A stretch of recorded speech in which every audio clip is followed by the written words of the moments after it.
I'm sorry. I can't do this. I'm so sorry.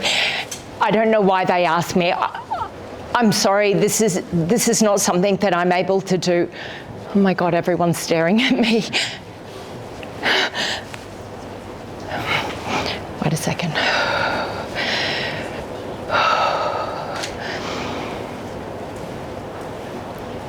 What if I fail? What if I look foolish? What if they think that I'm not the person that I'm meant to be? What if I just am terrible and I mess everything up? Oh my God, I think I'm going to be sick.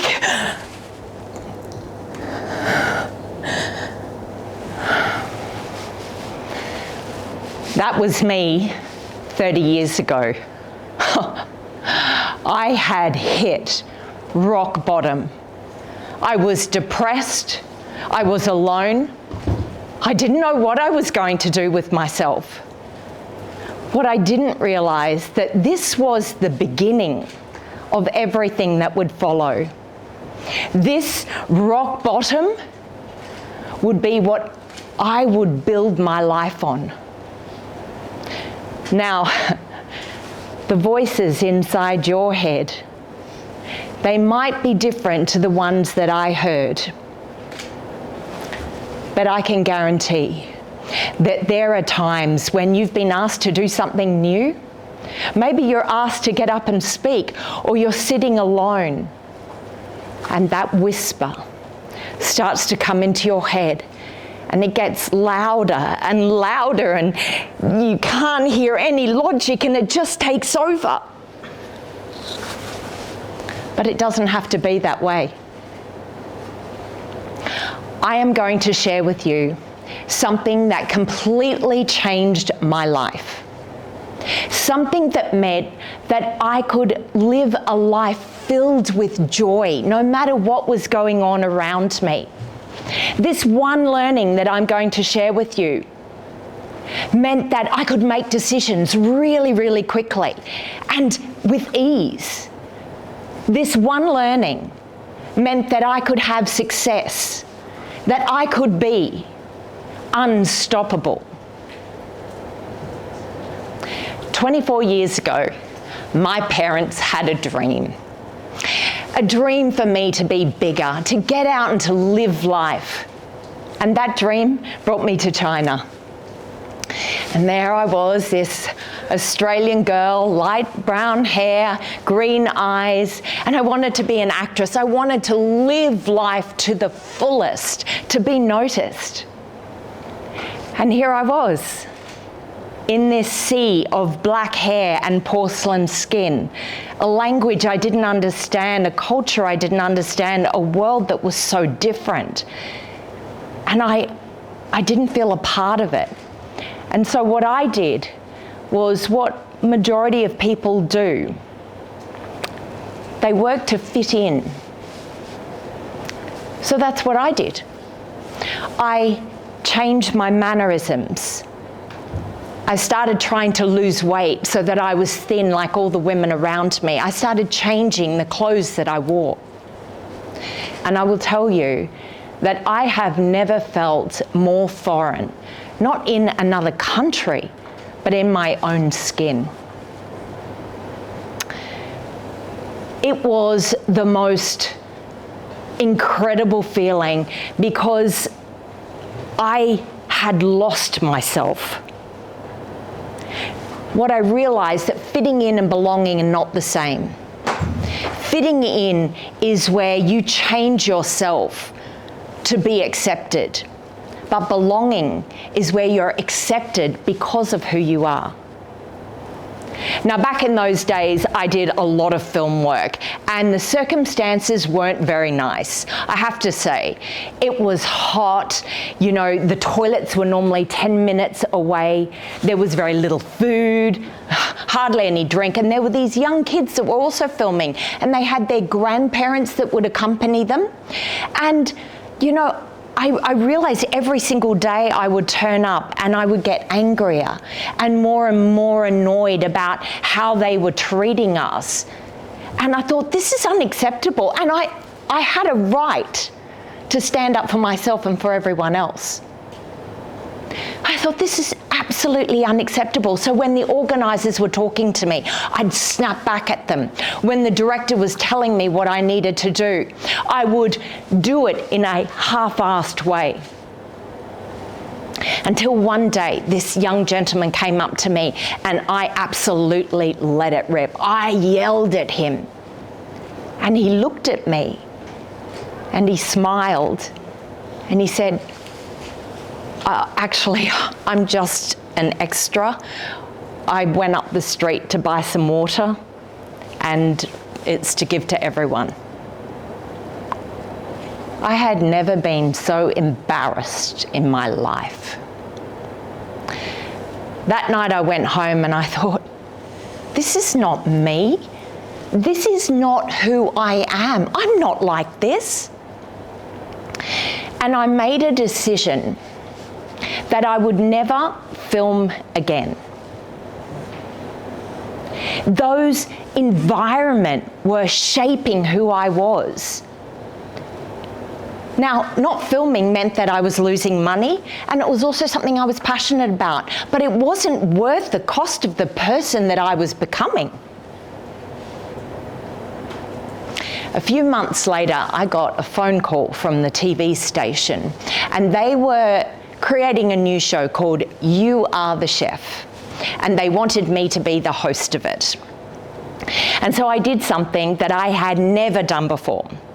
Before I accepted, I walked up into that meeting and I set my standards. I told them how I wanted to work, and I told them the type of environment that I knew that I could do my best work in. And to my surprise, they said yes. That show completely transformed my life, not because I was working, but because I was thriving. I was now in this incredible space where I could show up as myself. And as a result of it, we created a show that lasted the span of 20 years and created a cult following of over 6 million viewers daily. I went on to win the best TV host for 7 years in a row, not because I was trying to prove myself, but because I was being wholeheartedly myself. And I realized that when you create those conditions around you that are in line with who you are, then you absolutely not only succeed, but you flourish. That's what living in China did for me. It taught me that, you know, belonging was not sameness. Belonging was that ability to look deep in yourself and be confident and be yourself when everything else is different. Now, a few years later, I went back to Australia, and it was very interesting because I was sitting in a food court and I was looking at all these girls that were walking by, and they were all cookie cutters of each other. Low hip jeans, big thick belt, midriff top. And I watched them and I thought, how crazy is it that we work so hard to erase that what makes us unforgettable? And so from that day, I decided that no longer would I try to fit in, but I would always show up as myself. Because how does an out-of-work actress end up interviewing government officials, advising CEOs, working on the boards of multi-million-dollar businesses, talking at Parliament House? It's certainly not because I was the smartest or the best or the loudest, but it's because I didn't try to impress people. Instead, I was present with them. And then I realized something so extraordinary, and it hit me so hard, that every time I walked into a meeting or a boardroom, or I was on TV or on the stage, I realized no one else can be me. No one else can be me. No one else has my value. No one else has my presence, my experience, my knowledge, my ideas, my thoughts. That was my superpower. That was my virtuosity. No one could be me. Now, it doesn't happen overnight. It's something that you have to practice. Presence like mastery is something that is built on moment by moment. It's the person you decide to be when you're under pressure. It's when you step up and step forward when everything else is falling apart around you. It's the person and the way that you speak to someone when no one else is watching.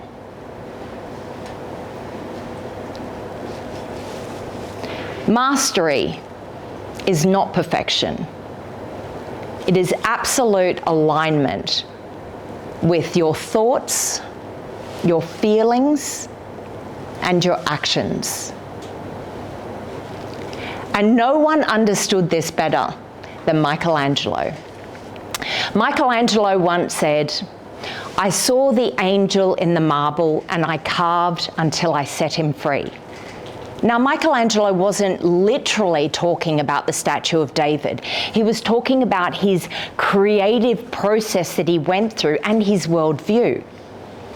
Michelangelo believed that in every piece of stone was this figure, this truth, this spirit inside. And it was his job to carve until all the layers that did not belong had fallen apart. To carve until the layers that are not needed fall to the side. Now, Michelangelo used the same process whether he was carving the statue of David or the statue of Moses. And that was, firstly, look deeply. Secondly, trust what he saw. Thirdly, have the courage to carve until the figure within releases itself. Michelangelo believed that all art and perhaps all human potential was already inside us, and that it was the job of the artist, the leader, the human being, not to discover it, but to reveal it. And I look back on my life and I thought, that's exactly what I had been doing all these years. Every time I decided to go with what I felt was right and not what someone else said I should or shouldn't do, I was carving away at a layer, revealing something stronger, simpler, truer underneath. Now, the chiseling isn't always gentle. It hurts like hell when the layers fall. And it takes courage, resilience, and care. But that is how the masterpiece emerges. So, what if you didn't try to prove yourself, but try to reveal yourself? What if all of those circumstances, the difficulties, the struggles, the heartbreak that you have gone through were not there trying to hold you back, but were instead carving you into a person that could achieve something absolutely extraordinary? What if the masterpiece was not the work that you were doing, but the person you became whilst doing it? That is what I learnt years and years ago. That is why I can live absolutely joyfully no matter what is happening, and because I'm in complete alignment with what I want from my life. It means I can make decisions really easily. It means that I have had such incredible success. And so can you. So I want to invite you to do something with me. Everyone take a deep breath. Put your hand on your heart.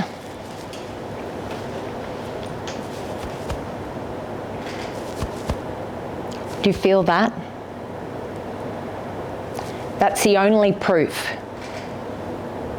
that you belong. That heartbeat, it's your presence. It's your light. It's the fire that is inside you.